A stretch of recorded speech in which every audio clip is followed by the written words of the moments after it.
Alamin naman natin ang mga kaganapan sa mundo ng international sports scene sa report ni teammate Jazel Eloria.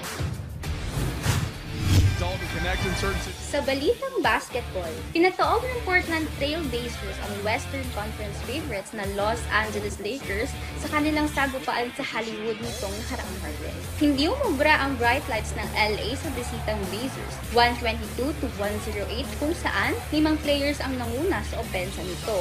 Sa pangunguna ni Israeli forward Deni Avdija na maagang gumawa ng marker sa first half. Humalili rin sa scoring ng Portland sina Shaedon Sharpe at dating Celtic na si Jrue Holiday na kanya-kanyang diskarte para sa koponan. Tila ba one-man show ang naganap matapos pangunahan mag-isa ni Austin Reaves ang Lake Show sa parehong opensa at depensa. Ngunit kahit anong gawin ng Lakers, hindi ito sumapat para ipagpag ng all-around Blazers na tuluyan ang nakuha ang panalo para hawak ang 2 wins at 2 losses kung saan hinirang na bayani si Avdija matapos gumawa ng team-high 25 points, 4 rebounds, 4 assists, 3 blocks at 1 steal. Sunod na makakalaban ng Blazers ang Utah Jazz sa sarili nitong bahay na Delta Center ngayong araw. At sa balitang football, nais maglaro ni Argentinian football superstar Lionel Messi sa paparating na 2026 FIFA World Cup. Suot-suot ang kulay ng Argentina para tulungan itong makuha ang prestihiyosong kampyonato.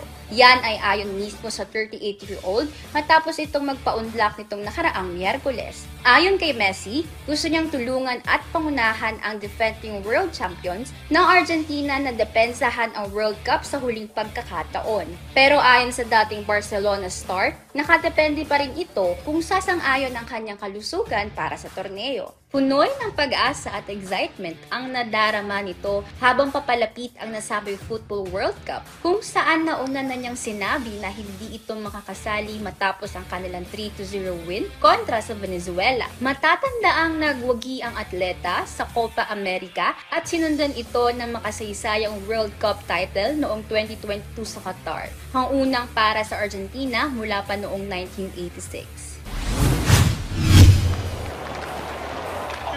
Sa tennis, isang matinding upset ang naganap sa Paris Masters matapos talunin ni British tennis star Cameron Norrie ang world number 1 na si Carlos Alcaraz. Naitala ni Norrie ang score na 4-6, 6-3, 6-4 upang tapusin ang 17-match winning streak ni Alcaraz sa ATP Masters 1000 level. Kahit na naig sa unang set, nabigo ang 6-time Grand Slam champion na mapanatili ang kanyang formang naghatid sa kanya ng 8 titulo ngayong season.